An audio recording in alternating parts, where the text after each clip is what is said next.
and checking out Black Press Radio. This is reporter Bruce Williams in New York City with DC Libraries of Black Press Radio. The incident that took place out at the BET Awards Sunday, the 26th of June, Idris Elba supposedly had put a reporter in check over the Madea question. DC, what happened? Well, Bruce, wow, I was in the press room and like with other reporters, and I asked him a very, I thought, simple question. In the past, he had said that he didn't feel the way that the Madea answers that he provided on February 26, 2011 at Rutgers University were exactly the way he meant it, and maybe out of context. I was hoping that he would just put it in his own words and we could keep it moving. It was not supposed to be a big moment. It was not supposed to be a big production, and I was very shocked that it is. Now that we're talking about it, I do just want to release my statement so that I can, hopefully on my end, put it to bed. So here's the statement I will be releasing shortly after this exclusive interview with you. 3 years ago, I did my first interview with Idris Elba while covering the National Association of Black-Owned Broadcasters annual event in Washington, D.C. He was particularly excited that I asked him about his budding music and DJ career, which at the time few people knew about. I've covered him several times, maybe a dozen or so, and it's always been a pleasure to watch him grow. He's been very professional, and vice versa. A year or so ago, I agreed to personally screen his new movie called Luther. It was at the Tribeca Film Festival. It was extremely upsetting, but extremely gripping, and he, in my opinion, put out his best work. The buzz you're hearing is deserved. However, unfortunately, on June 26th, I lost respect for the actor because at the BET Awards, he lost composure when I asked him to clarify his Tyler Perry character, Madea, buffoonery statement. He made this statement on February 26th during the Lens Project's Artist Spotlight series at the Paul Robeson Center in Rutgers University. I asked the question at the award show because he had previously felt, or said he felt, that his words were taken out of context when others asked him about Tyler Perry.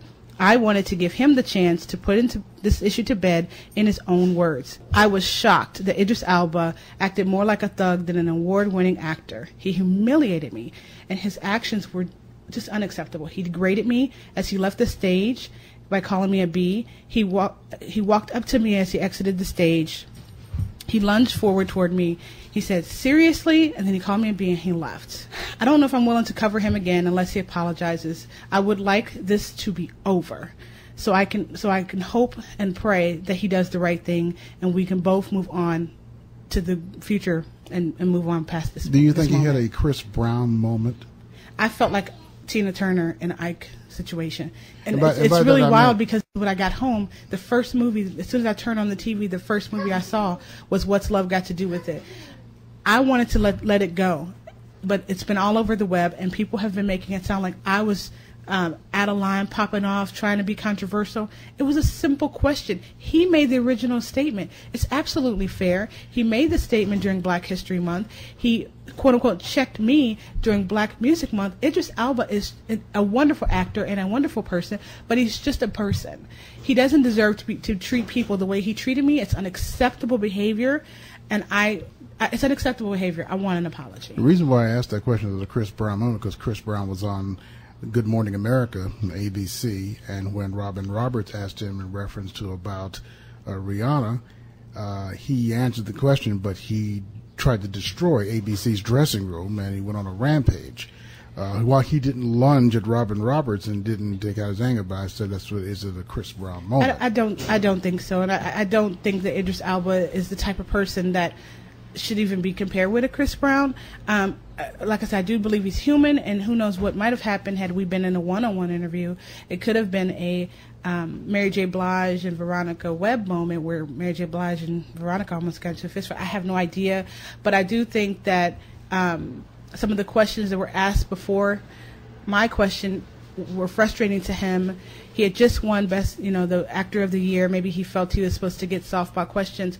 But Bruce, I want to state this and let people know the seriousness of this. It cost a minimum of $2,000 per reporter that an outlet sends to cover this award show. This is our job. We have to pay for hotels. We have to have clothing. We have to fly people out and so forth and so on. My outlet, with the 400 publications that are looking for content from me, can't afford for me to ask him who designs his shoes. We have to be relevant. I wanted to give him a chance to say in his own words, I respect him, or I did respect him. I definitely respect his work. I know Luther's going to be wonderful. People will be able to see what I saw. and I think he has a bright future ahead of him. But it's not going to be bright by ripping down Madea. It's not going to be bright by ripping down me. I don't know if it's issues with black women or if he just had a bad day. I want to say that he had a bad day.